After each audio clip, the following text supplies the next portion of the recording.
First up, we've got a new Facebook wearable. Sam, have you seen any of this stuff?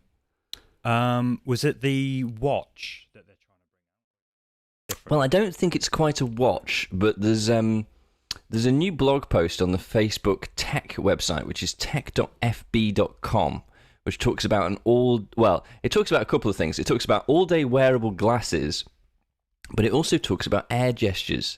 They are looking for a low-friction interface for the wearable glasses they're intending to introduce, which is actually a wristband. So it's not a watch, but it's a wristband that allows for interaction with those glasses, which kind of puts you on track to sort of a Minority Report way of working. It's essentially air gestures, if you will, that allow you to manipulate and control surfaces. So you can squeeze, you can pull and move your fingers. It's pretty cool. The videos are quite exciting, and it feels like a little bit more like a research project at the moment, I think, because it does feel a little bit marketing video rather than exactly a product demo. But it certainly seems like a bit of a nice direction. I'm just watching the video now. I've got it streaming and stuff, but yeah, it looks quite cool. I guess they learned a lot from Oculus, because they bought Oculus, didn't they? And I think that's got some hand gestures and things like that. You can do the pinch. I just saw the pinch, and that stuff. You can do that with not Oculus. What's the Microsoft one? I'm not sure, actually. It's an augmented reality thing, but yeah, I think Oculus. Yeah, I haven't seen the pinch used before. But it seems like a logical way to go, really, having some sort of a wristband, an all-day wearable, and then augmenting that with some glasses that you'd be wearing, which is really... I guess that was probably the thing that was missing with Google Glass, was that you needed a way to interact with it properly in a more fluid way. It looks cool, though.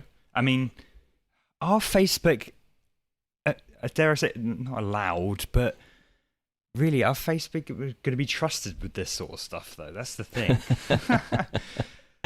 Well, I don't know. I mean, I think it's an interesting thing, isn't it? I mean, Facebook, we all know them as the big tech social giant. It's the peripheral stuff that they do that is more interesting to me. So, most of the internet runs on React.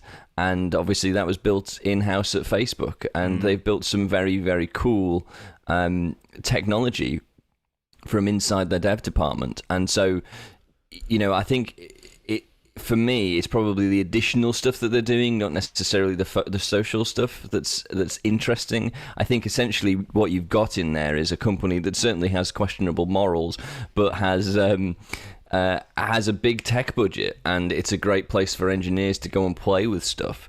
And so you will get really cool things that will come out of that company because they've just hired great people. So, I think it's...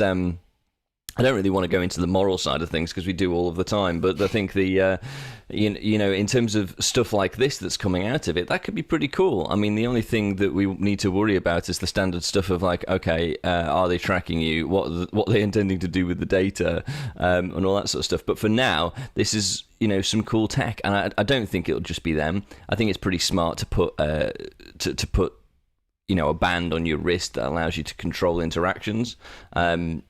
It looks very futuristic. I love the idea of being able to swipe across your hand. I think that's cool. I like the idea of not having a keyboard, but, I'm one of those guys who prefers a clicky-clacky keyboard, so I think it's cool. It's a good direction, but, it certainly feels like it's... they're trying to build some talk about it. They're trying to get people like us to talk about it. It doesn't really feel like it's a proper workable product demo just yet. Yeah. Well, good luck to him.